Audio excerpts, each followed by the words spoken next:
Oh, I wasn't on camera when it started, but here I am. Thank you, Paul. I'm getting a metaphorical thumbs up from over there. I'm feeling the good vibes. Ooh, and a literal one. Nice.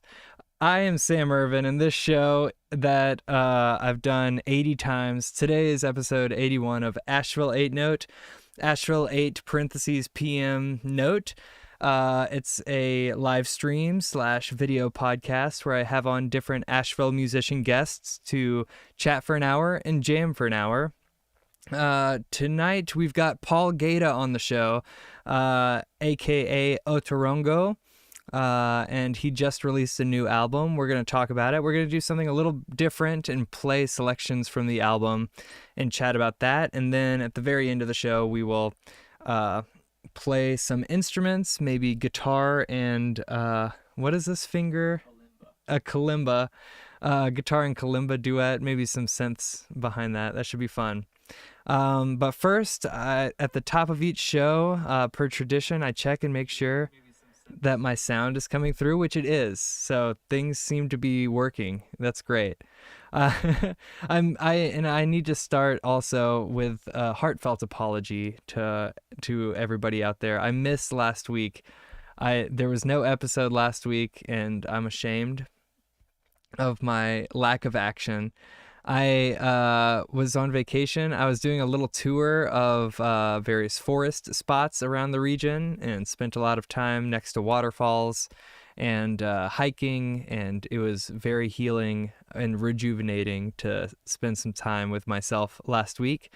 But this week we're back at it. I don't know if there's a podcast episode posted today, but these are available as podcasts, and they're also available on Irvin Music Studio's YouTube page. You could go there, you could like it, you could subscribe it, and you can find old episodes. I take each one and mix it and chop it down a little bit better. So if you look about a month behind, you'll find slightly higher quality episodes, although this is going to be super high quality if you're listening live too.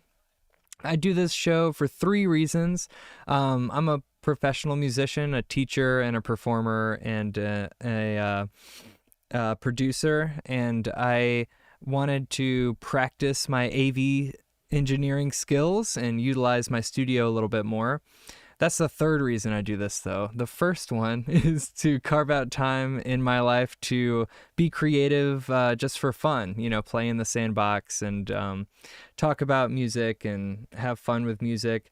Setting all of this up can be a little harrowing. I feel that my guests always come and watch me scramble as I'm like plugging in everything and like turning knobs and making sure everything's working and encountering an error on the multi-streamer platform Restream that I use. But we figured out that error.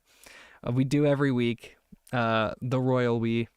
The guests don't, they are actually. Paul gave me some good vibes, and those were helpful. Reason number 2. Sandwiched in between reason numbers 1 and 3 is to build a community. I do this show to catch up with old friends and to meet new people. I think I've got a rapper coming on next week, an event organizer. It'll be cool to meet her. But Paul is an old friend. I'm excited to catch up with him. What else do I like to talk about up top? I actually have a public gig coming up. Most of my performances are at private events like weddings or corporate occasions, corporate retreats, that kind of stuff. But on September 24th, from 11 a.m. to 1 p.m., I'm playing solo classical guitar as part of a classical music series at Citizen Vinyl. Downtown. A really cool spot. It's part record press and part cafe, coffee shop, and I think there's a bakery.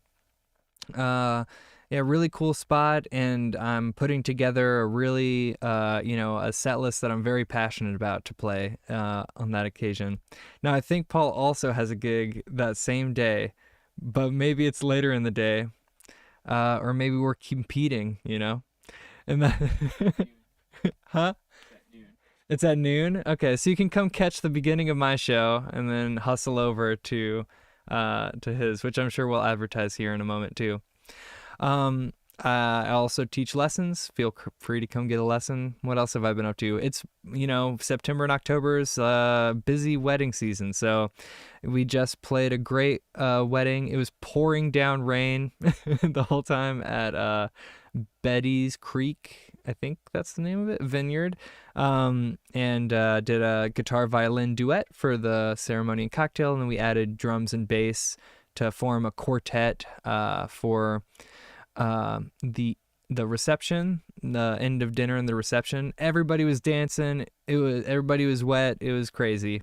We were not playing in the rain. We can't play in the rain. Just for anybody who's curious about booking us, you can't book us for a rainy day. That's hard to plan in the first place because you don't know if it's gonna rain. But maybe if there's like an artificial rain situation that you're setting up, we can't play in that. We need cover. We can't get wet. Our instruments are susceptible to moisture. Did I say everything, Paul? Do you think I got to the bottom of it? I'm getting a nod. So why don't you come on and join me before I ramble any further, and we will continue the podcast, the live stream, the video broadcast. This is Paul Gaeta making his way up to the front. Otorongo. He's squinting hard at the screen, which leads me to believe that something has gone wrong.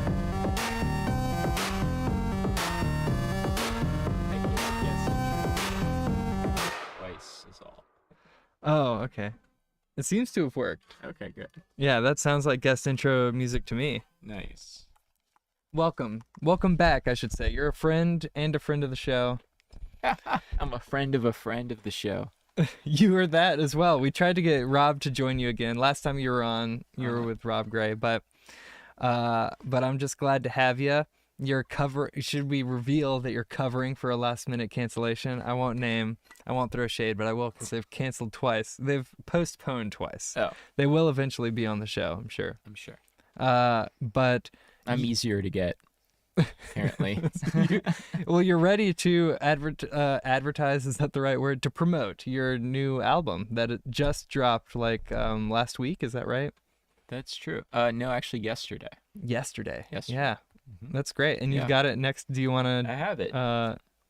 Brandish it? Which camera am I? Oh, there am I. Right in front of me. There's the camera. That's right. But I'm glad you said that, because I'm going to start the camera rotation now.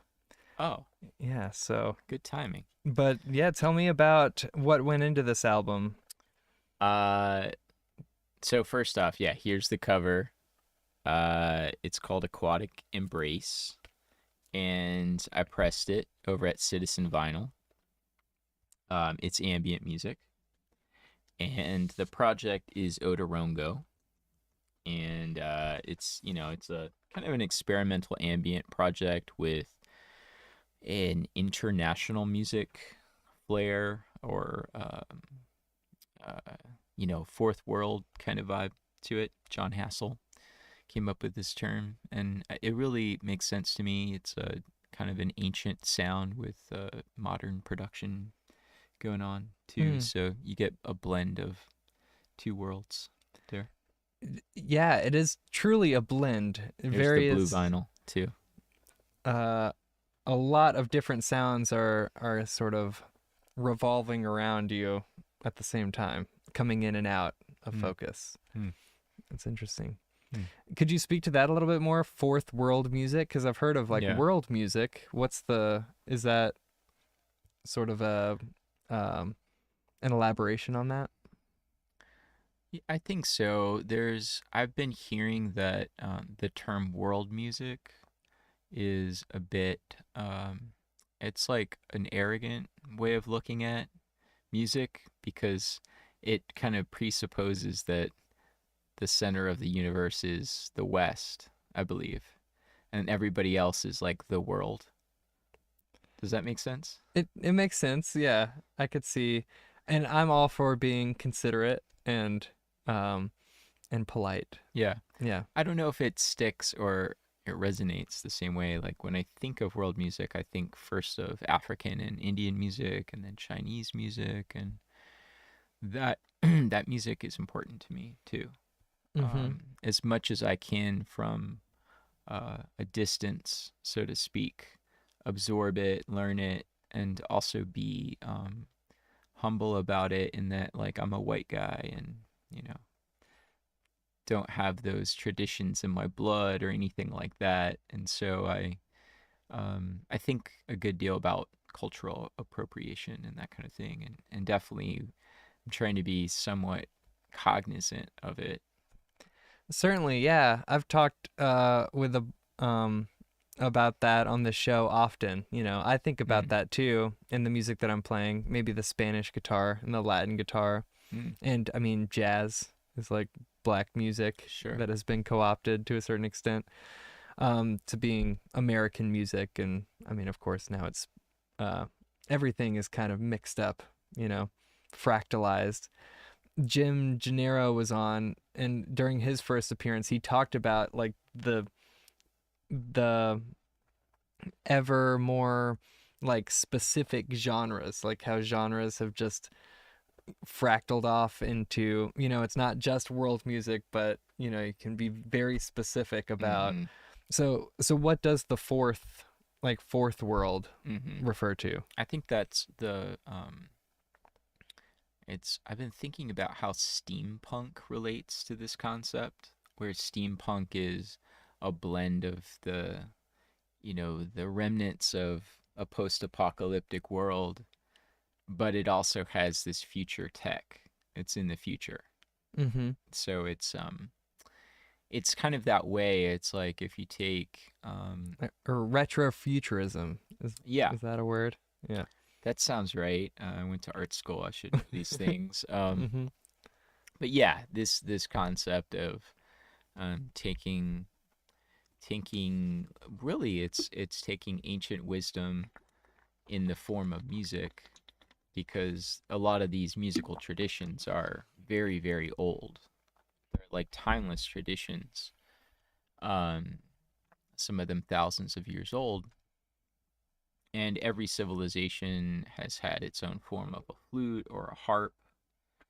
At least for like at least 3,000 years, if not longer. Mm-hmm. So, um, yeah. So, taking from those practices and um, exploring everything from different tonalities to a lot of like microtonal thinking with bends, and I have like a quarter note in Indian music, rags where they're mixing scales, polyrhythms in African music. So rather than what I was doing with Panther God, it was all 4/4. It was all locked into a groove. This is kind of a lot of it is not rhythmic, and certainly draws inspiration from those other ideas I was talking about. Mm-hmm. But I am also interested in doing more rhythmic stuff too with the project, and it's hard. It's really hard to like toe the line between getting drums and a beat going, but also keeping it ambient. That's something I'm interested in, but I'm unsuccessful so far in that. Yeah, I like that as well too. I like experimenting on the drum set, even like getting how do you get a beat but the meter is ambiguous, Mm, you know? yes. Like 1 2 3 1 2 3 4 5 1 2 3 4 1 2 3 4 1 2 3 1 2 3 1 2 1 2 1 2 3 4 5 1 2 3. You know, it doesn't have to like repeat. Mm-hmm. It could still be, Yeah. you know, But that's still very locked airy in a in. way. Yeah, I guess the eighth note pulse stays the Yeah. same. Yeah. Yeah. It's hard because like with a lot of my music, what I'm noticing is I either have to really go there and lock in every piece of something rhythmically. If I want a pulse, if I want a steady pulse, it's got to be very clear. Ambiguity with rhythm is sometimes like not the greatest thing, you know? I guess that makes sense. Although I'm thinking maybe like a violin cadenza, Mm-hmm. you know, or like a classical guitar piece, the tempo like pushes and pulls. Yes, It can be a absolutely. rubato. Absolutely. Yeah, and a lot of my music like will drift off the grid or be unrelated to the grid. Um, it's interesting where like I'll start in a tempo and I'll use the grid as some sort of frame of time, but I'll everything else is out of time. So I have loops that are consistent, and there's like a I think it's the periodicity of it is there. Like there are repeating riffs and motifs, but in that the timing is ambiguous. Mm-hmm. In the parts, the way they relate to each other. So yeah, I'm really interested in that kind of thing. But what I was saying, I guess, my point is that when you start to imply like a consistent meter, then it really wants to be as consistent and clear as possible. It and then you can go to the other extreme where like you really do your best not to imply it too much. But I think that's different for me with electronic music. In classical music, when I listen to it, I hear a lot of scripted changes in tempo. Mm-hmm. And in electronic music, you don't hear that much. Yeah, sometimes the build, and then it's like a different tempo every now and then. Yeah, or like a division or double time or something Yeah, of the previous. Yeah.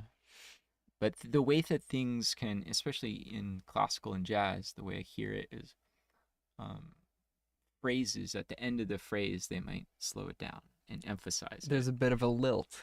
Uh-huh. Yeah. Yeah. Mm-hmm. I love that. And it's hard to do when you're producing electronic music because you have to be very intentional about tempo changes. Yeah, I guess that's interesting. You could, it would, I guess if you could get a knob on the clock, right, Mm-hmm. somehow to control that clock on the DAW with a meter or a knob, Mm-hmm. or not a meter, a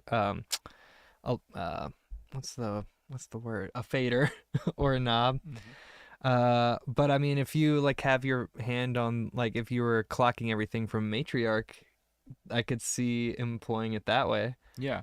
There's definitely ways. I mean, you have tap tempo buttons and knobs, and you can have like really granular control over the tempo. I used to do that a lot where I would have like a fine tune BPM button or sorry, knob, and you turn it the whole way and it's 3 BPMs. Oh So you man. have really fine tuning control of your tempo. But Mm-hmm. that kind of thing is definitely useful. So it can be done. You just have to go the extra mile and start to get in there and go, how can I loosen up the grid? Yeah, that could be time consuming. But let's get back to this project, this Okay. album, and how how was your time occupied in putting it together? You mentioned being inspired and influenced by this fourth world music, and Mm-hmm. you're using a wide variety of instruments like this kalimba. You had like a zither. You just Mm-hmm. played this album live, Mm-hmm. right, at the Well in West Asheville. Jim Gennaro and Karen were just on Mm-hmm. um, a couple of weeks ago talking about the grand opening, and you're one of the first performances, and now you're performing there regularly, right? The Yeah, last Sunday of every month. exactly. At noon, we're gonna do a community sound bath. It's a mix of um, electronic music composed, very ambient, very chill, and then improv performance over top and in between, and so it becomes a little bit of a DJ set slash improvised performance. Okay, yeah, that's cool. And then I'm gonna have guests as well.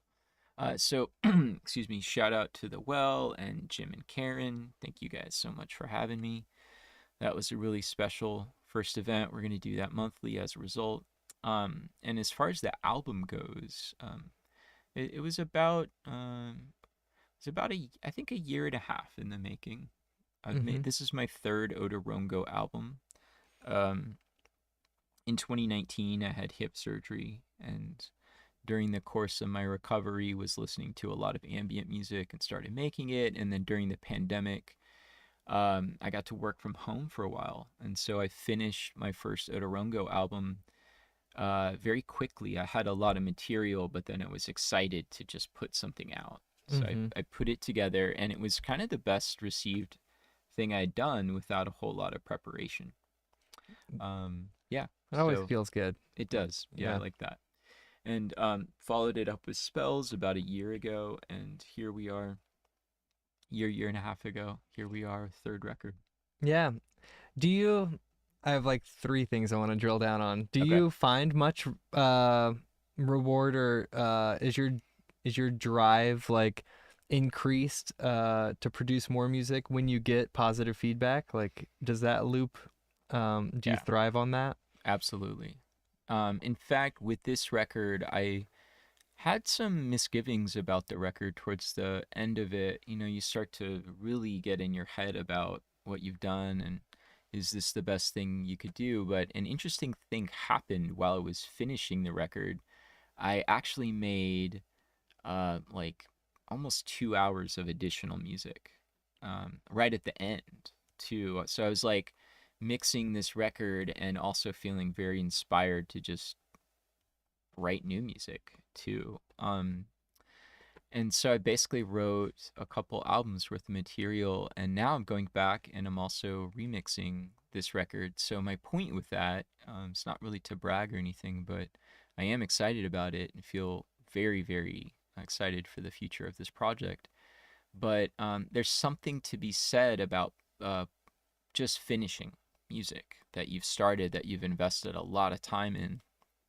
There's one song in the album, it's got a Chinese harp on it, and that one I felt especially cautious about because this instrument, these recordings of these, master level guzheng players. Wild stuff, Oh, it's dude. It's so good. crazy. It's Yeah. just ridiculous. And of course, I was never going to So be able to pleasant. do like 90% of what those players could do, but my intention was there.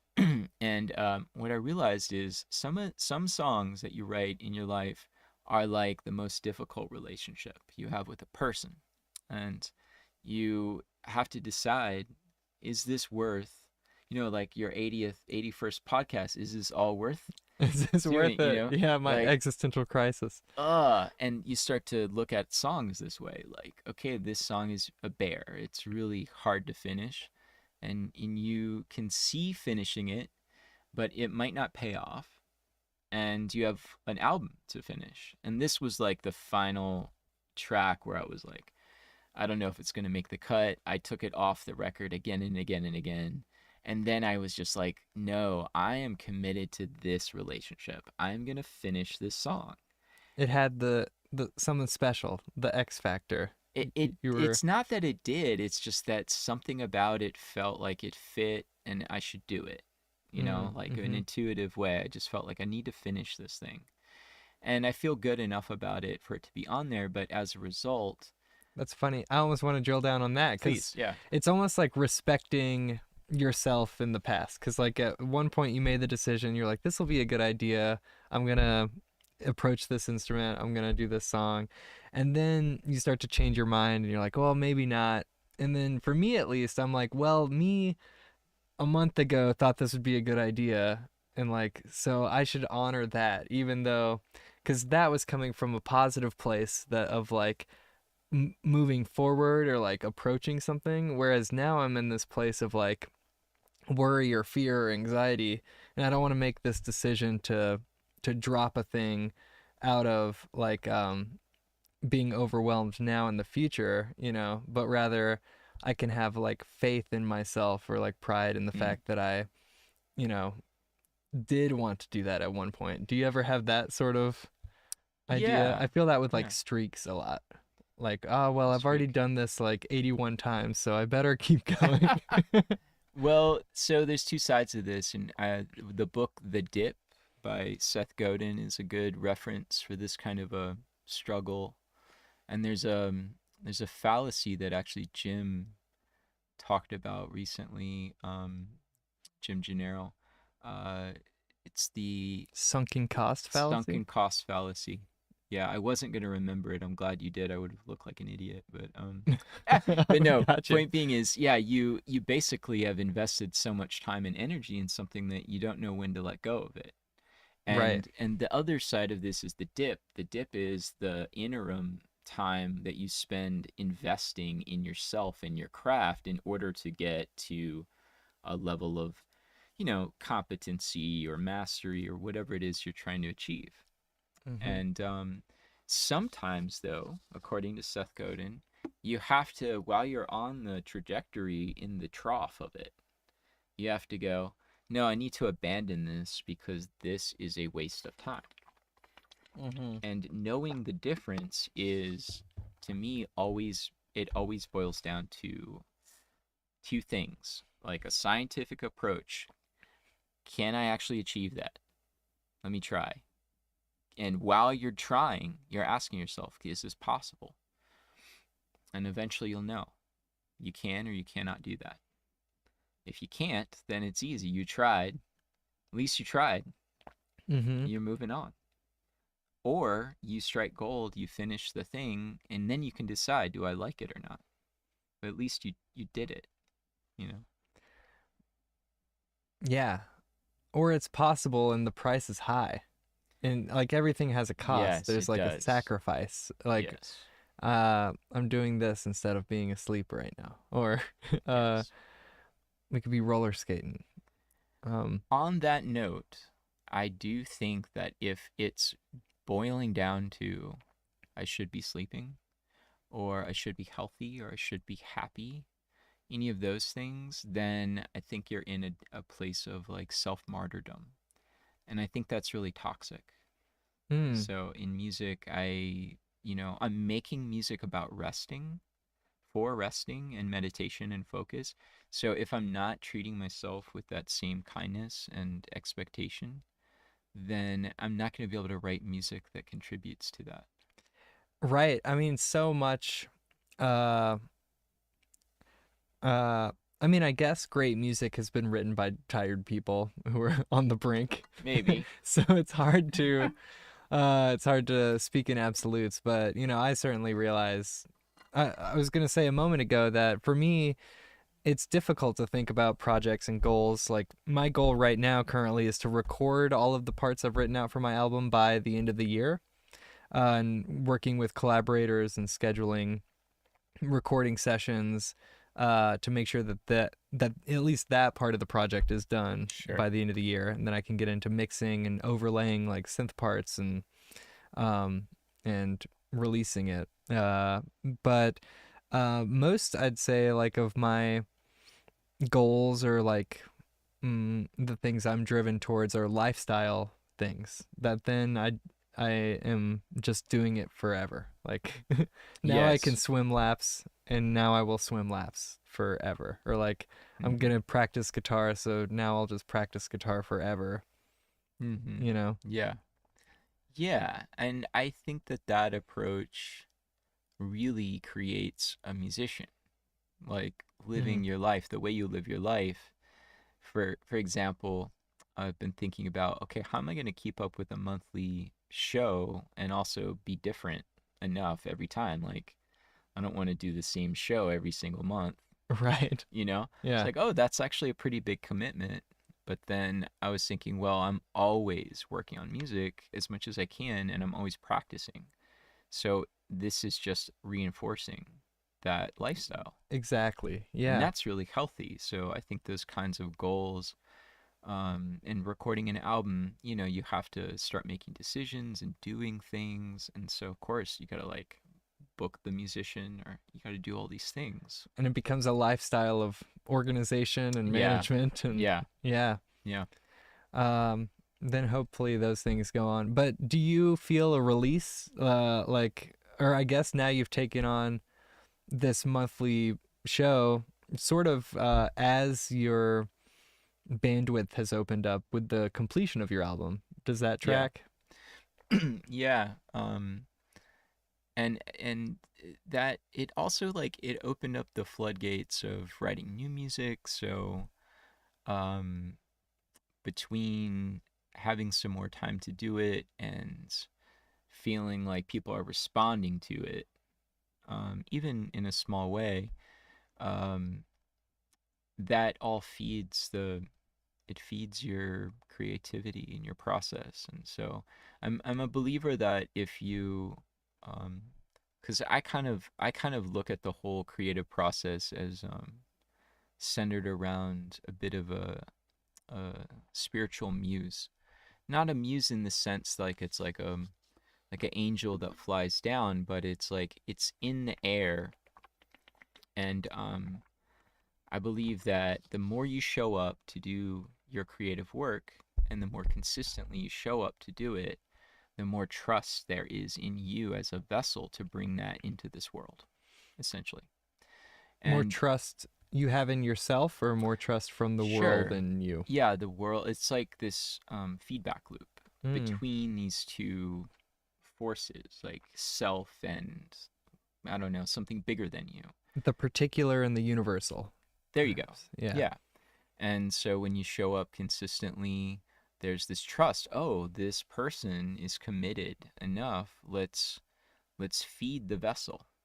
And so creativity begets creativity, and the more the more you invest in it, the more that the unseen forces invest in you. Is how I see it. So I guess that's my oblique way of answering this question about, like, how do you feel afterwards, and how does that propel you into more creative work? And it's like, absolutely, that's what it does. Yeah, right. Um, because it might feel, or like at first blush, you might, one might think that, oh, I'm done with the album. Like now I can relax or be chill.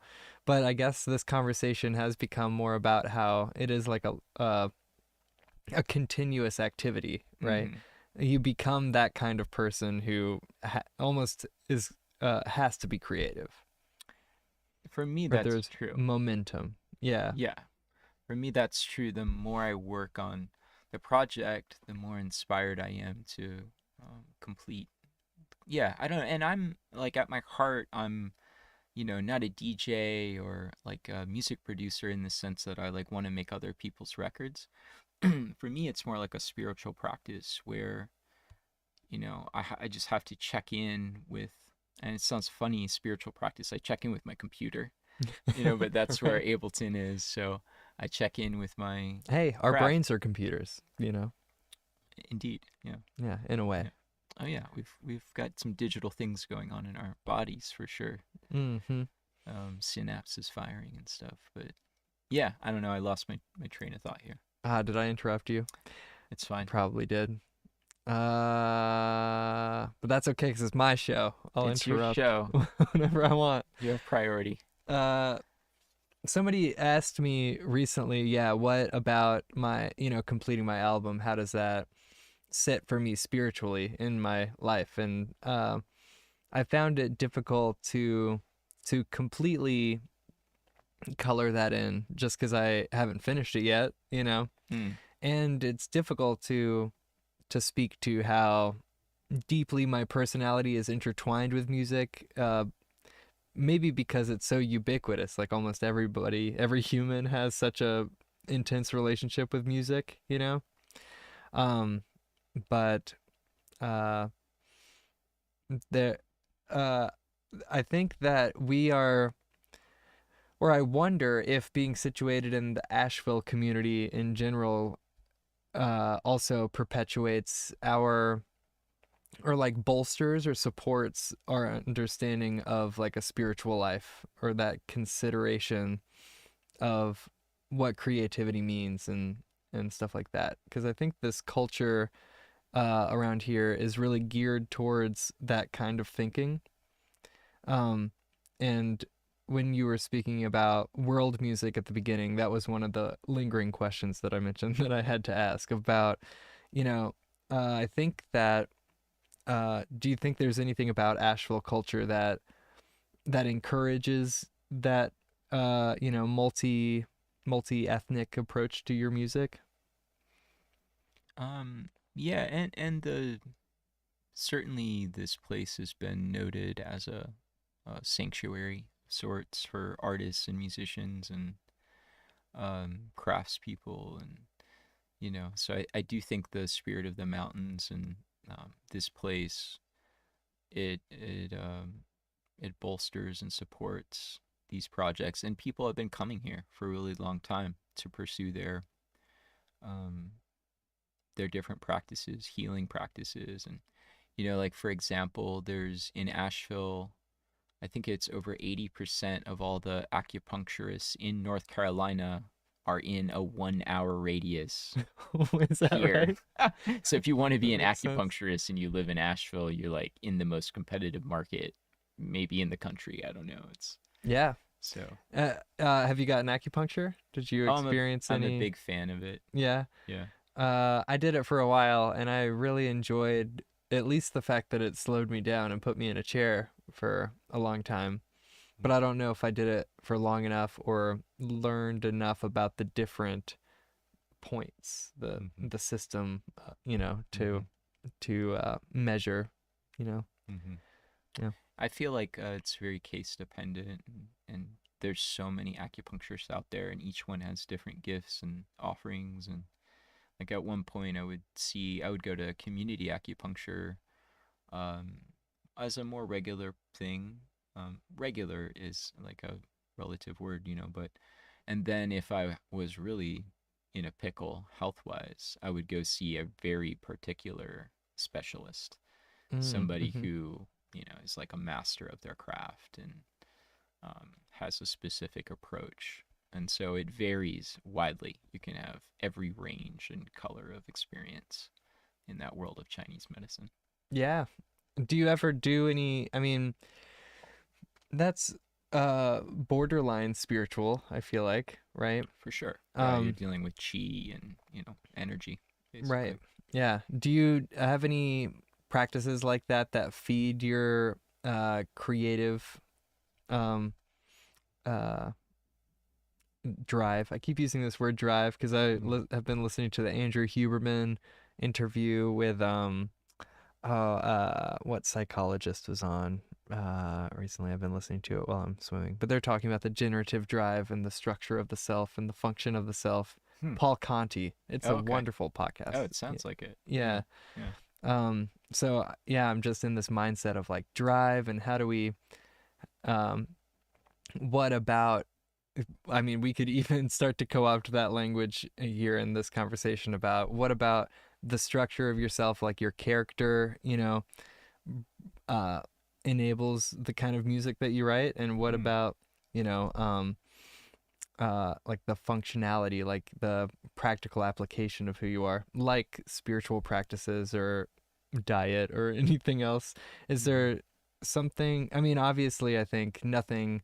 There's no substitute for consistency and getting in the studio and being with your instruments and actually doing the action.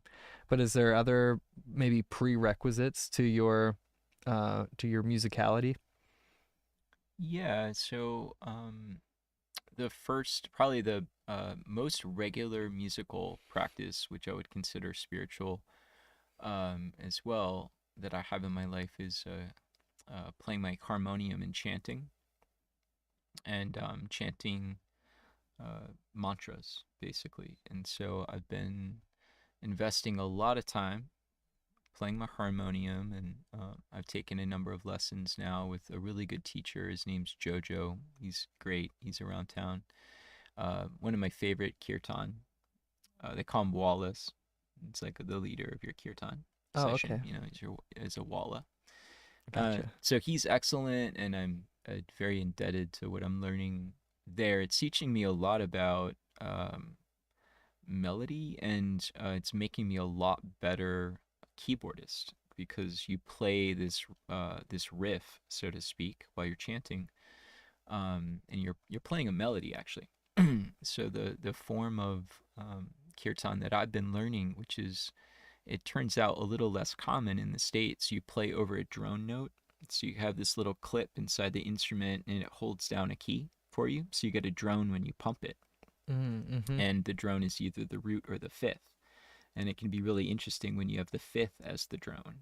Some tension. Yeah. Yeah. And you're playing the melody on top, and you play this. I mean, people can play and practice as long as they feel like, and as long as somebody might try to lead them on a song journey, which it can last 20 minutes. There are festivals in India where people play for 3 days, and they have teams of people that rotate every 2 hours. You would sub out, and somebody would come in, and you're sleeping at night while somebody else is playing, and this just goes It's on. wild. Yeah. It's wild. And this practice has been really important for me, and there's something about the ability to sustain it for a long period of time. Um, and so you start really slow usually, and you can start slow. I'm talking like, you don't even know what chant you're hearing in for like 30 seconds. You can really, really slow this stuff down. And then over time, over a long period of time, increase the tempo. And you might be doing the same chant, but you figure out all these interesting ways to get the most out of this one repeating riff. There might be a couple parts, but usually no more than like 3 or 4 sections to the entire chant. And more common is 1 to 2. Very, very simple, like 2 different riffs that alternate, something like that. Yeah. But yeah, that's my main spiritual practice, I would say. Are you doing kirtan? So your teacher is a kirtan leader, Mm-hmm. and you're doing these chants you mentioned. But are you doing because kirtan, for people who don't know, is like usually a communal thing, right? Where Yeah, everybody chants together. yeah. There's like a particular drum, I think, that's used. Yeah, you Yeah. can, tablas or other Indian drums work really Hmm. well with the harmonium. People will add guitar and often have a little accompaniment in the form of other singers, people who back you up with the call and response. So yeah, usually, maybe a bassist. There's a lot of very simple ways to have a little troupe, people that play with you, your kirtan band. Hmm. And I've done some stuff with Justin Lawrence, who from Moog. He's a violinist. Right.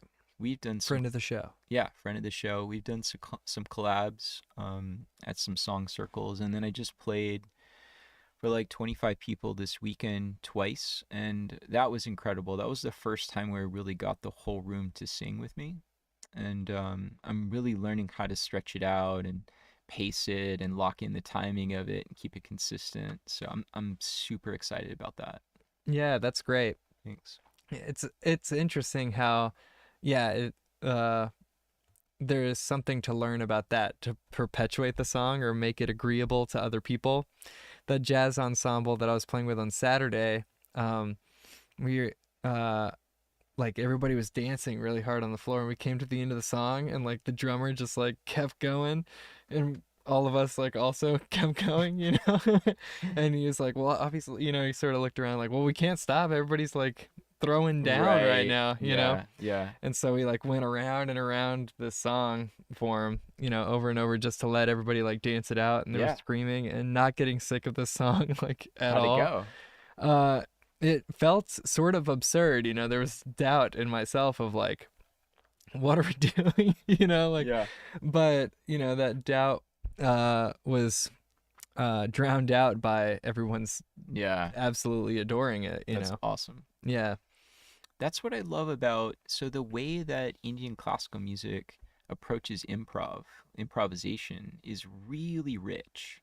And this is like a place where I just am going to get lost for the next 20, 30 years, however long I'm alive, because like 81. I know if I'm 81.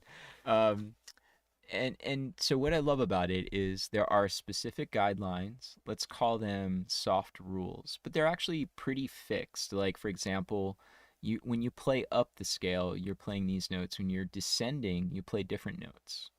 So Mm-hmm. you start combining these scales, which at first you're like, oh, that's not that big of a deal or a big of a change. But then when you play a melody, you're rising and falling, and you're in your head having to go, okay, now I'm descending, so I actually skip this note, and that's what's so distinct about these Indian melodies in Indian classical music. And then very specific meters, and then there's a basically like a template melody.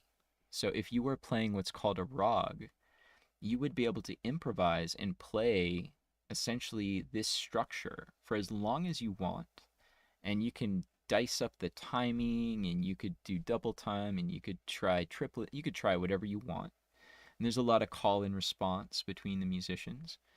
But it could go like, if the audience was really into it or you were feeling very inspired, There's no, okay, this is the end of the song. The end of the song is like basically when God wants the song to end. You're just like hopefully attuned to the now and what's going on in the room Mm-hmm. enough to like know how long you're gonna play. I don't know. We could play this for 45 minutes. We could play it for 2 years if we, we'd like sit here and die playing the song.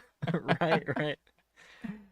Yeah, that's interesting. I mean, some of that sounds akin to jazz, like which is also just super improv based, and there are two octave scales where like, the first octave is one scale, but then the second octave is like a different scale. Really?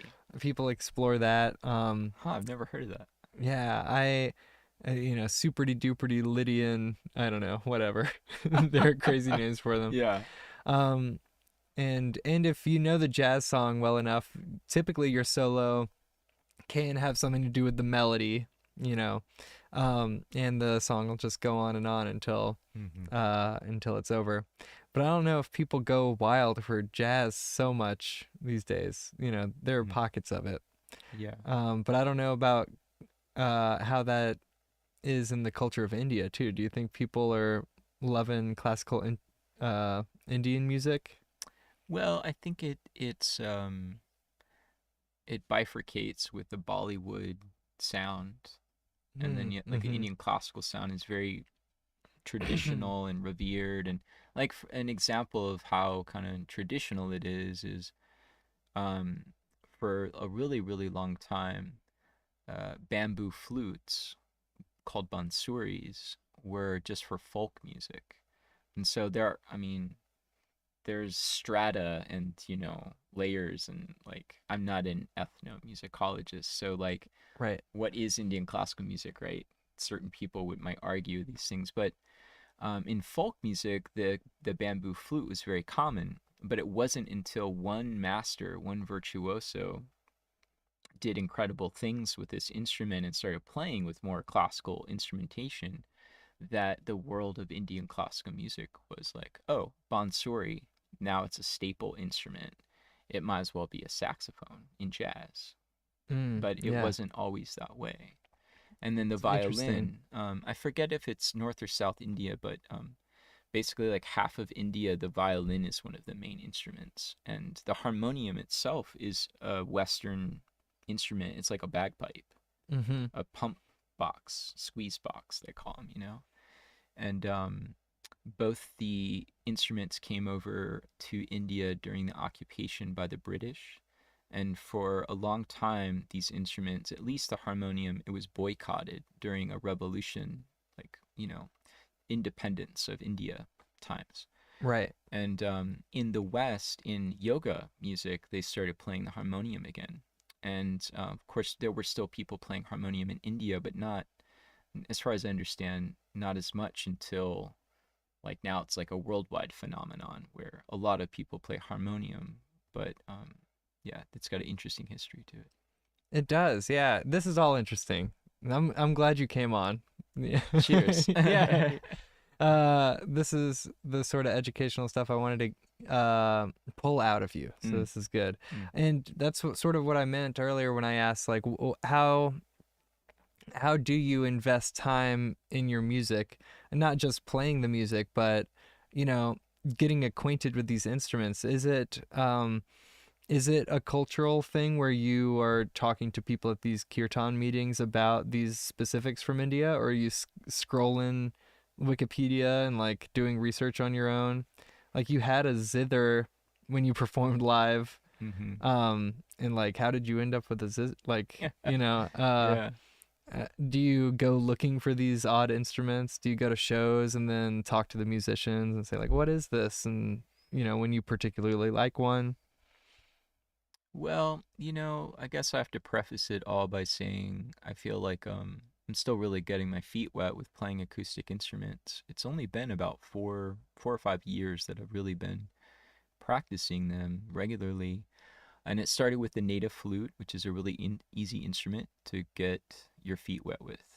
It's very mellow sounding for the most part, and A uh, limited number of notes. yeah, pentatonic scale. Um, breath control and embouchure are not like a big deal. So you basically get a good sound right away, and then from there you refine it.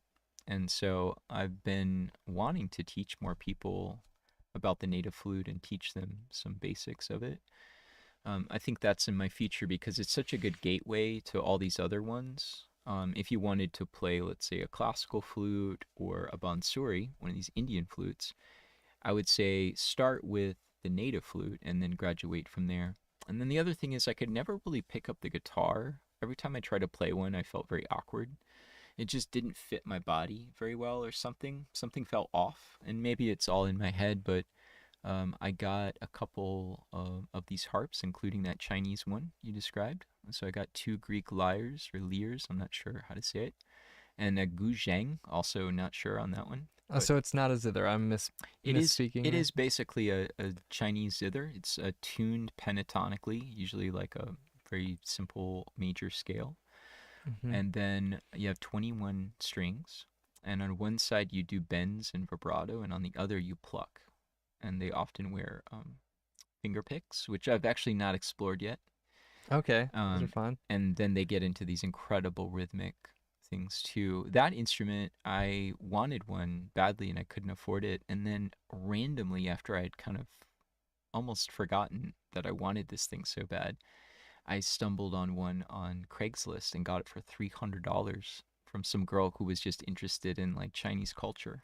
Whoa. Yeah, Okay, nice. it was That's a really good cool. get. Yeah. Yeah, she liked anime, she said, so she got a Chinese harp essentially. Mm-hmm. Yeah. But yeah, it turns out I can play string instruments. I just can't play them if they're like strapped in front of me so much. It is tough as a guitar teacher. It's tough. It takes time to like get that. And now I'm like hunched over because I play guitar. And I think there are different body shapes and a lot of different guitar shapes. Yeah. Classical guitars are smaller. Um, uh, but I don't know. You're doing something more unique and cool, anyways. So Well, that's I neat. wish I could play guitar or like the uke or something. And maybe one day, but yeah, between honestly, I've got like more instruments that I'm trying to learn and it's slow. It's not like you're good right away. But I think, and I'm sure you can relate, I think it really comes down to what works for your body Hmm. and what excites you to play, because otherwise it's kind of a drag. That's true. I mean, there can be the dip, or Sure, that's a real thing. there is, yeah. Um, but man, yeah, when I'm feeling it, I'm practicing a lot for this upcoming show, and like Nice. that is like such a big motivator. Mm, And I'm like exploring like what is the best music, that I can play, and like rethinking my set list, and it's super exhilarating. that I'm is. feeling ready. I Yeah. love that. I'm glad to hear that. Yeah. Yeah, I love the pentatonic scale too. me too. It's everywhere.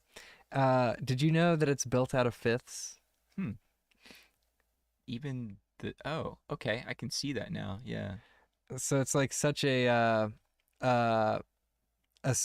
common scale. It's used all over the world and it resonates with people. There's this video of Bobby McFerrin. Do you know that I've guy? seen what you're talking about Yeah, to and talk he about, yeah. he gets a whole crowd to sing a note when he jumps, and then he jumps to the right and sings like a whole step up and gets them to do that. And then eventually, as the whole crowd's singing the pentatonic scale, kind of automatically, because we recognize it so immediately. And one of the reasons that it's so like fundamental or basic is because the ratio of a fifth is, the frequency of one note. A fifth above it, that frequency is 3/2 times the frequency of the first note, which is the the most simple relationship between notes is an octave, which is twice the frequency. Hmm. And so the next most complicated, or the second most simple ratio is that fifth of 150% times the frequency, or 3/2. And then if you stack those, you have to mix them up to get the scale. Hmm. But I think that that's really neat, that just like the more simple you can make it, the more like uh I don't know, digestible it is, maybe pleasing. Yeah. Well, and then for me, it's not just like what note you play and when you play it, which those are really key and vital parts of playing music, but then how you get there. And with this instrument, there's a technique in particular which I just learned that kind of demonstrates my point. And my point is that with all the bends and the microtonal things you can do, where you can like divvy a note up into parts or slur a note or glide into it, and all the portamento, all these little accents that make the melody interesting, especially when you actually can play more than one note at a time on these things too. There's just like an infinite level of expressivity, and you don't have to have, you know, you don't have to have all the other things that you might assume you need, like all the other notes in between. For example, if you want, you can play it chromatically. And the same is true on the bansuri, which is why the bansuri is one of the hardest instruments to play. It's bamboo, so it's like a $40 piece of wood, and it doesn't matter how good you are, you're playing a $40 piece of wood. Mm-hmm. And it's 6 holes, and a lot of the rags call for you to half cover notes, right? So that's one problem that you have to overcome and master. On top of that, you there's all the like ornamental techniques and bends and glides and that kind of thing, but then tuning is like intonation is sometimes a nightmare on these things. Every little way that you change the positioning of it, you're going sharp and flat. So it's great if you have perfect control and a great ear. If you're really trained, you have infinite pitch control. Like on one hole, you can get up to 3 semitones. Right. You Yeah. know, and then like just the way you're bending with it, even the hole covered, you can go between like 1.5 semitones. That's a big range. It's Yeah. huge. Yeah, Yeah. On a it's hard. trumpet, I can only bend like a half one, Yeah, maybe 1.5 if I'm really going for it. and Yeah. that poses your intonation problems. You know, Yeah. so Which you do want though, because if you're playing, uh, like the tuning changes depending, like if you're on the one and you're playing the like a major third, that relationship's going to be different than if you're playing whatever note that is that's the major third of this, but now it's the fifth of this note, right? If the harmony is moving, then this needs to be tuned differently depending on what the harmony mm, is. mm. You mean what direction you're heading, up or down with the melody, or how sharp or flat you are in relation? Like how sharp or flat you are in relation to a note. Mm-hmm. You mean to have like a just intonation kind of relationship? Exactly, Yeah, yeah. yeah. Which is what I think sounds the most Mm, in tune. Sort of like I gotcha. was talking about with like the 3/2 times the frequency, like say it's a fifth of something, but then if it's uh an an octave of something, actually that math might work out a little better. But those fractions don't always work out the same way. Right. And so Yeah. adjustments need to be made a Totally. little bit. Yeah. And so like where I'm at now is recognizing that, and for example, each flute you have to learn intimately enough to know, okay, the third is going to be flat 20 cents, so I have to position the flute differently, which is no problem on the way up, but then you have to learn it on the way down. So when you're like trilling or playing between two different tones, you're basically doing this. Oh, you have to like It's wiggle the so flute. hard. It's hard. And just the way you hold a flute is so vital, and like what I'm learning is really relaxing. Mm-hmm. Where's my tension? Okay, my this finger is just like a bulldozer. Okay, how do we get that to relax a little bit? Yeah, and just a little bit, that Oh, 1% can do wonders. yeah. Yeah. It's like you're sharp or flat, or you're in tune based upon all of these little factors. So, Do you ever like get tired like having your arms up? Like sort of, it's yeah, funny because it doesn't seem like it's a physically demanding thing, but you're building weird muscles too, like just simply holding your arms in the air yeah. for long periods of time. Well, and I have a shoulder injury, and the injury causes some pain in my bicep, and it's like, inflammation basically. So I play flute, I'm playing harmonium, both with the right hand. I play Moogs, right-handed. I'm left-handed.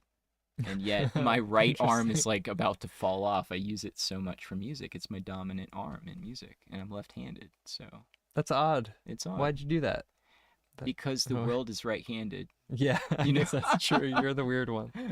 Um, uh, yeah, I mean, I certainly now have elbow stuff going on, and I feel it when I'm swimming my laps. Like if when I'm practicing guitar more, it's like, ooh, that elbow is sore. But then I always think like, well, swimming all these laps is gonna make my elbow stronger. So it sort of Yeah, feeds this is both ways. why you got to tip your musicians. That's right, because we're all gonna fall apart when we're like 70 and we need to save up for Yeah. retirement.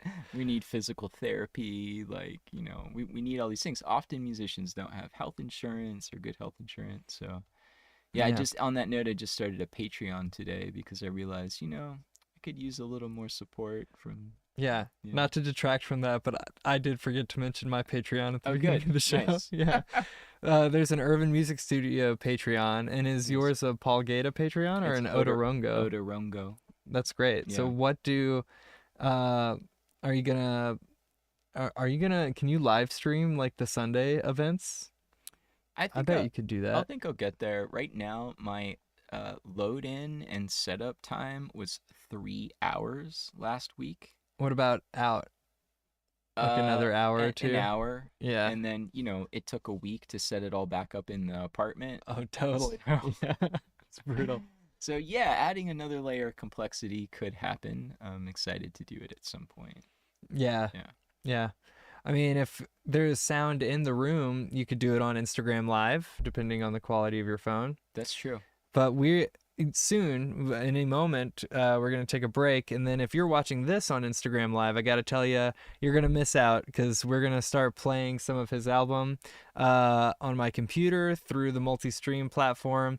So please switch over to Irvin Music Studios YouTube and find this live show there, and you'll be able to hear the music and our commentary on his album, and our jam at the end of the show. Did you have any other hanging threads though before we go? I love you, Jen. Oh, that's so sweet. Nice. I love you, Potato. That's my cat. I don't think she's watching. I should put this on upstairs though to let her check it out. Okay. Let's see what that's good. And your Patreon is Odorongo, and you have a show coming up on September 24th. I do. But those happen every month. And I have another show that's coming up that's not monthly. My show is September 24th from 11 a.m. to 1 p.m. at Citizen Vinyl. Please come, stop by. I don't often play public gigs with classical guitar that are all about me. It's just solo guitar. And that is where the bulk of my musical practice takes place, practicing classical guitar every morning. Mm. I spend a fortune on books, and I sight read just a ton of music, and my method is to sight read these whole books and choose particular pieces from the book that I like, and then those go into a particular folder in my iTunes or my iPad. Then I play through those constantly in a different section of my practice, and start to pare down those into ones that are really worth the time. And so a whole lot has gone into the selection of the repertoire that I'll be performing. Mm. That sounds lovely. It's too bad it's not a monthly event, because then you could just keep that up. I know, yeah. Well, maybe I should find another Yeah, sort of situation like could be that. good. Yeah, I want to get out there. Yeah, But thank you for joining me here in my studio, of course. Yeah. not out there, in here, getting Out out there. Out there in the virtually. world, virtually. Yeah, Well, yeah. Thank you for having me. yeah. Appreciate it. And so we will continue the conversation briefly once after we take a quick break and I figure out how to stream your album on the show. All right, Sounds good. and it is available on Bandcamp, we should say, right? Yeah, otorongo.bandcamp.com is it's OTORONGO, Otorongo. It's a ancient word for jaguar in Quechua. And can I shout out the collaborators on the album real quick? Absolutely, Okay, yeah. Put so 'em down. Should I give you some like background music for it? I don't know. Sure. Like, No, don't do that. Yeah, so the album art is by Maureen Laporte. She actually did the photography for it, and she wrote a poem. The river lives in the jaguar with cascading movements. She summons him by name. Turquoise, emerald flowing through his veins. Dancing over rocks, her fluid orchestra composes a new melody each day. Her sultry song draws the jaguar to his prey. So that was by Maureen, and then my friend Kent did the design and layout. Did a great job. He does almost all the records I put out, and then I had Jason Christman on a wind controller. He did like almost like a saxophone line with the synth. Chandler Bell on bass, Jen Worthen on vocals, and Aben Heasley on he played harmonica and guitar on one track. And that's it. Yeah, thanks. And excited to play some of this for y'all. all right, nice. So I'm gonna fade to black now, and you know, again, check out the YouTube. And this has been Asheville. This continues to be Asheville 8 Note. And we'll be right back. Thanks.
my whole being here. Where? Oh. On the screen. No, we'll put it like right there. And so what I need to do is a media Does source. this look okay? You're looking really good. Keep giving eyes to the watchers. To the watchers.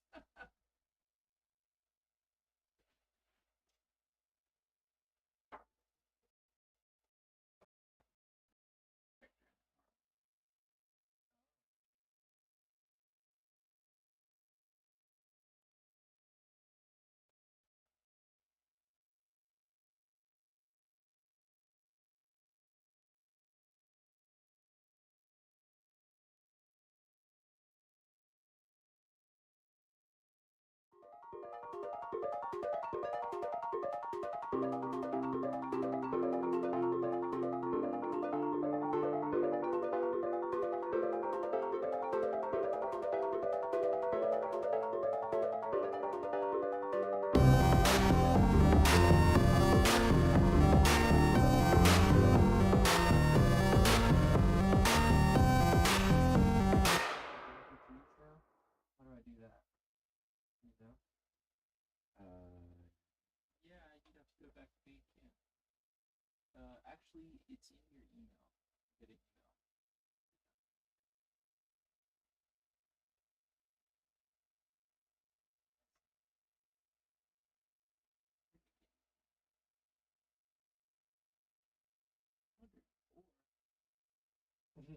Oh. Sorry, it's 320. I was like, wait, that's such a weird bit rate.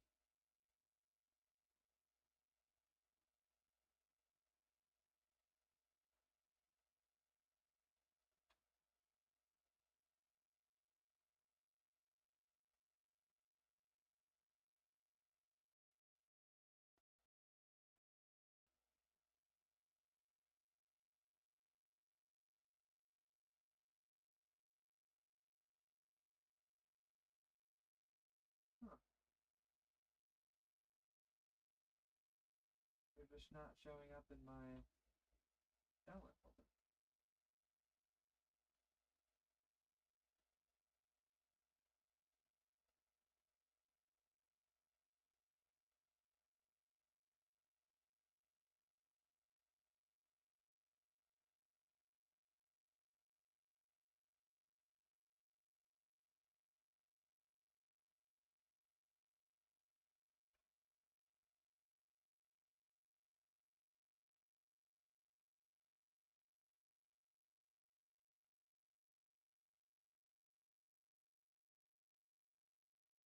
Ah, okay. So which one do you want to listen to? Let's do 6 and 7. Make sure.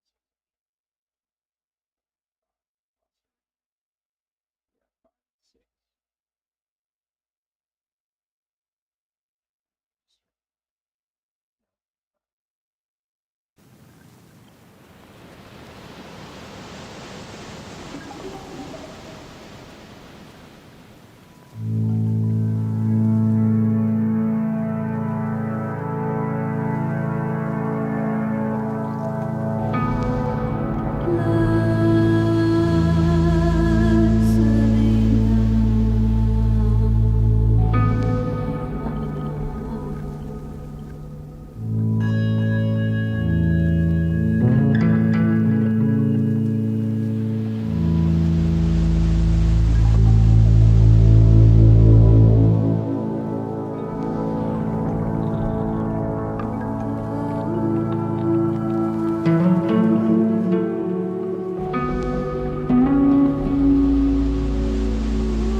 song's over.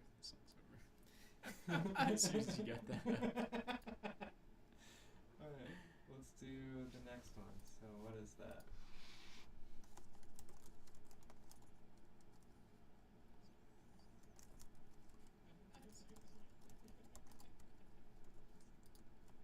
Number 6.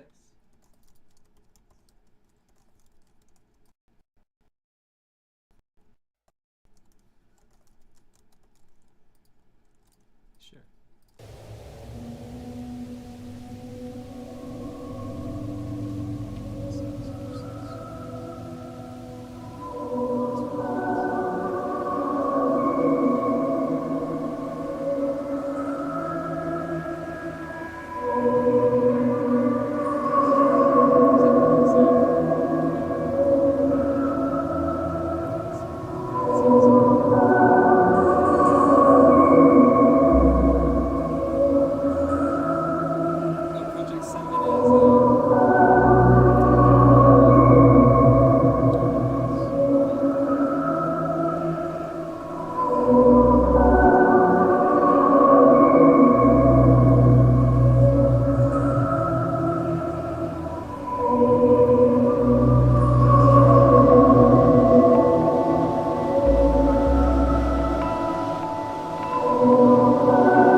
They'll just send me like 10, Yeah. suggestions. Is that the end of it? Yep. You want to do another one? Or you want to talk? Let's talk about it for a second.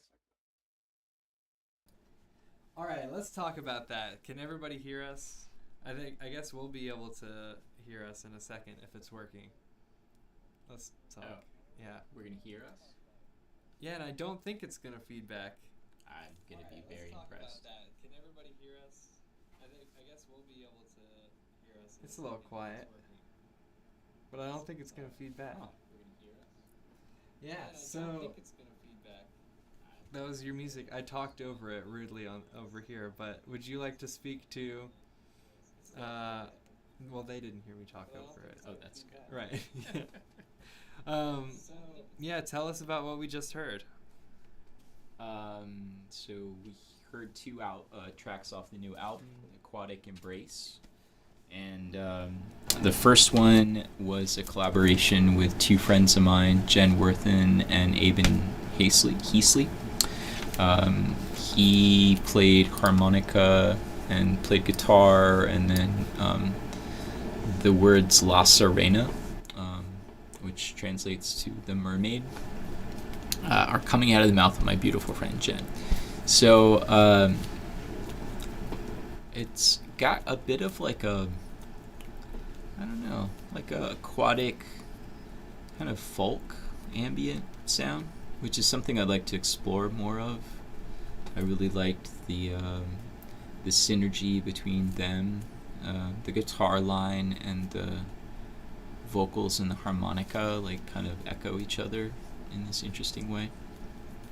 So that was a really fun track to put together, and it got me thinking after we recorded it about the Odyssey a lot, which became a bit of a theme for the album. So some of the song titles have a slight reference or not to the Odyssey. Did a lot of research on that story, that epic. It is epic. Yeah. Yeah. Yeah. Cyclops he goes home and has to defeat all of the suitors for his wife, right? Cyclops? No, Odysseus. Oh, Odysseus, yeah. Yeah. Yeah, he does deal with the Cyclops, with the Polyphemus, I think, is the, which I looked it up. So the Cyclops that Odysseus tricks, that sets him, sets his whole adventure in motion, due to his lack of humility. He was named Polyphemus, and Polyphemus translates to many-voiced, many-songed, like having many songs, and it's not just like polyphonic, but I think it was many songs, bearer of many songs, or something like that. And so that was really interesting. And do you know what happens in the cave? Refresh me. Yeah, so Odysseus and his men are trapped by the one-eyed monster, and they trick him. They trick Polyphemus, and eventually get out. And they do it by blinding the beast, And on the way out, Odysseus yells back his name, because being blind, the remind me the name, the Cyclops doesn't know who committed this, who aggrieved him. Mm-hmm. And so he's like, they tell him, I think at one point, that his name is who, or something like this. And so when he's blinded, he starts yelling, who has slain me, or something like that, or who has blinded me, or something that the neighboring Cyclopses hear it, and they think he's just mad or something. So they really thought this whole thing through. But anyway, on the way out, Odysseus was like, I was the one that did it. Odysseus did that to you. And so he bragged about it a bit, or put it in his face after blinding him. And so the Cyclops calls up his father, who is Zeus or something? No, Poseidon. I believe it's Poseidon. His father, is the lord of the entire domain that now Odysseus is about to travel in. And so he gets this call from his son. He's like, yo, Odysseus just blinded me. You got to get that guy. And so that starts the whole adventure. Oh, okay. And that's how he gets trapped in the ocean for 9 years so or something. Funny. I had forgotten about that. Yeah. Including the sirens. They run into them eventually. Oh, yeah. There's But they escape the siren. They don't get lured in, right? Because they put wax in their ears and ignore the sirens. So Odysseus says to his men, strap me to the bow of the ship, the front of the ship, or the mast. And so he's bound to it, and that prevents him from going off to the sirens. because they lure him in. So That's right. he's able to Sweet actually siren listen song. to their song, but not get killed, essentially. Oh, okay. Yeah. But yeah, there's all sorts of adventures, and it's about returning to his wife, essentially, who he's estranged from. And so this is all about like this focused effort to return home and, like you were saying, kill all the suitors who have lined up for the hand of the wife. Right. And the wife has been very chaste, and she's really like devoted to her man, even though it's, I forget how long, it's like decade or something plus. It's at least like 9 years. And so when he returns, he has to slay them all, or he tricks them and slays them all with his son, with the help of his son, and regains his kingdom, essentially. But to me, it's not so much about the romantic reunion. It's just like a self-discovery. This whole process is one of self-discovery. And that's what the hero quest is, more than a romantic quest. I mean, that's great. Like, you're going for your woman. There's something noble about it, and this whole monogamous thing between them. But it's all the adventure along the way that really transforms him, if it does. Right, yeah. Because if he had returned in a more meek state, he couldn't have slayed all the suitors. That's true. He was a very determined SOB, Odysseus. Yeah. The original. Also called Ulysses. Is that right? Yeah, so in fact the book, Ulysses by James Joyce, is essentially about the Odyssey. It's like a retelling of it in Dublin, Ireland, I believe. Oh, I see. I tried that book. I did not make it very far. It's tough. You need books to help you read the book. Yeah. Basically. Apparently that book has like one of the longest sentences ever. Like the last 3 chapters is one sentence. Oh, really? Something like I believe that. It's like page after page of like one run-on sentence. Apparently, Finnegan's Wake. There's another book. I believe that. Sorry, I just wanted to check. Another book he wrote, I think right before Ulysses, because Ulysses is considered his, highest caliber work or most revered work, but Finnegan's Wake is in a dream language, and it consists of 13 languages that are composited, and there are references to, it seems like, an infinitely vast wealth of sources, religion and myth, and it's just like a tome, and so Joseph Campbell wrote The Skeleton Key to Finnegan's Wake, and so you could read a book and basically translate Finnegan's Wake, even though it's it's supposed to be in English. It's not really in English, it's in its own language. I'm getting a headache just thinking about it. Well, what do you think? I mean, do you want to listen to one more? How much time we got? Yeah. Yeah, Maybe let's just listen to a track and call it. What do you want to do? You want to jam too? I did want to jam too Let's a little jam. bit. Let's jam. Let's jam? Okay. Yeah, the entire album is available on Bandcamp. People can go and listen to that right now. Thanks for everybody who's tuning in right now. This was the first time that I've tried to share someone's music live, but I think that this... so thanks for... you were also on the first episode that is a podcast. Yeah. Cool. So you were on the cutting edge of Asheville 8-Note. Yes. Inspiring changes. So yeah, let's just grab We're my no guitar. longer just listening. Oh, you're right. Oh my gosh. Well, what did you say? By the time I get to episode 300, That's when it gets good. Exponentially fast. look out, everybody.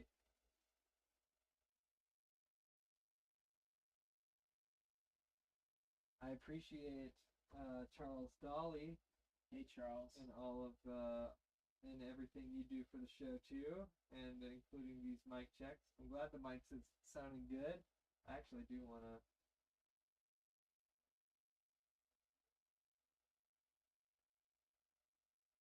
Oh, but now it sounds not super great.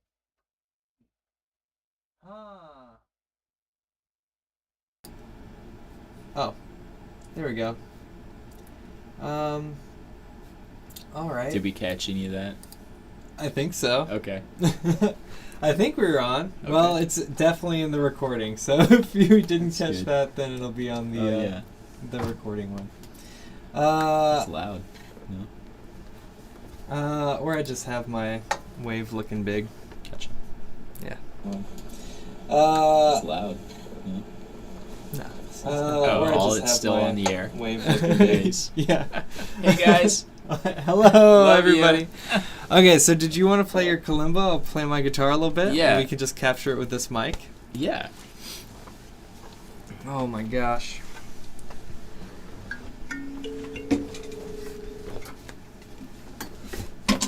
For those of you out there, there's a screen in front of us where we can see ourselves, but 10 seconds delayed into the past?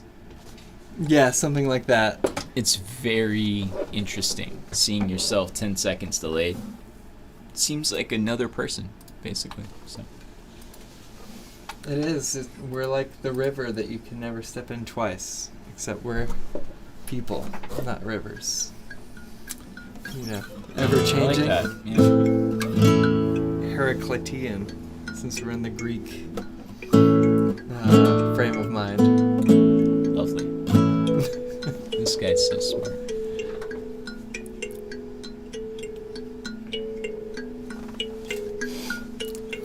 Oh, great. All right, thanks for the feedback, you guys. All right. Yeah, thanks for watching. Let's play some A major stuff.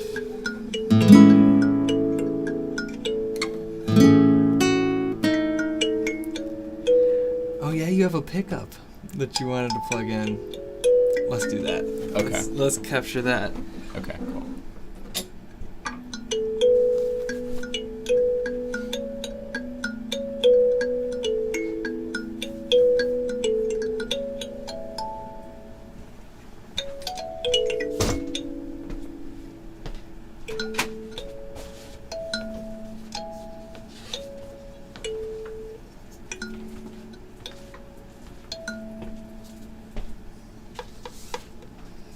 We're plugging her in. I love this little kalimba. It's a Hugh Tracy, Oh. who apparently was some sort of African music fanatic, and went to Africa and cataloged all these instruments and studied them and started reproducing these designs. They're very good. So if you're in need of a kalimba, a thumb piano, Hugh Tracy makes a good one. Here you go. Great. You.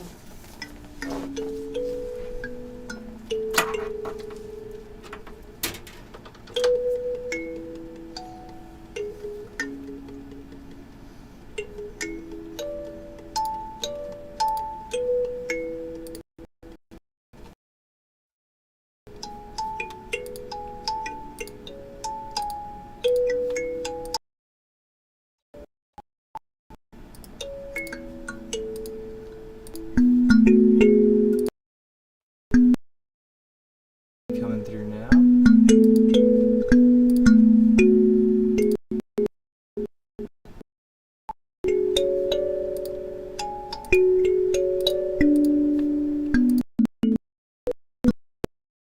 Now that I have to close the window before I can choose the input, which is no fun.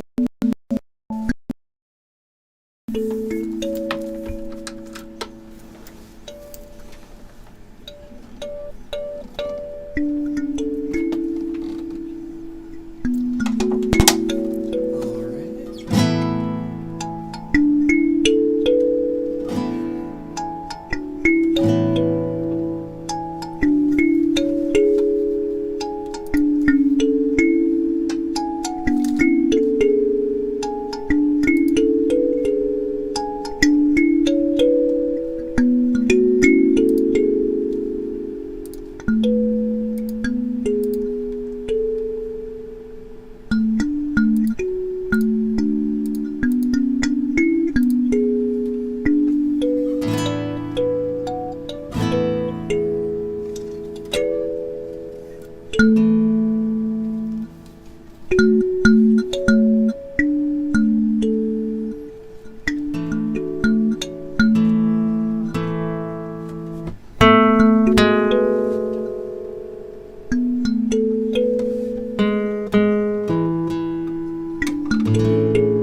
Yeah. Yeah. Nice. That was cool. Yeah, definitely.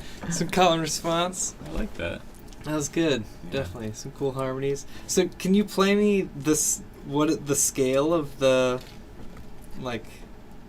this instrument from the lowest note?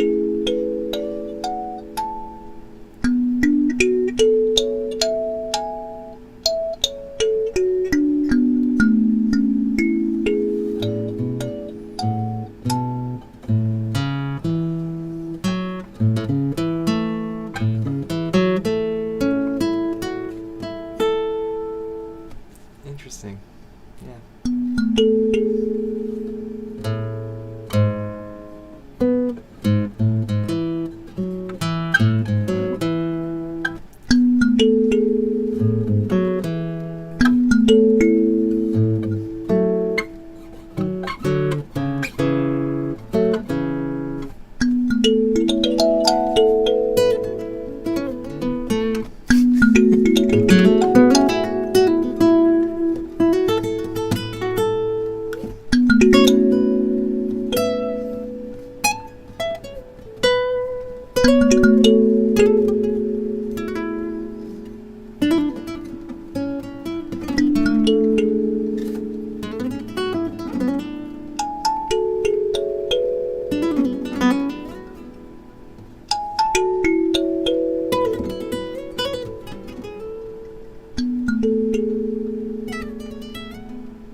All right, nice. Not the jam I was expecting, but it was the jam I needed. I know, totally. All right, sweet. Yes. Well, thanks a lot again, Paul Gaeta. Autorongo, for coming on the show. Thanks. I do believe that this is the end of the show. Do you have any last sentiments to convey to the world? Send your wife to Samuel's show on Sunday the 24th. You could go to my show. Okay, sure. I mean, I'll take the if you have a wife. He's single, so.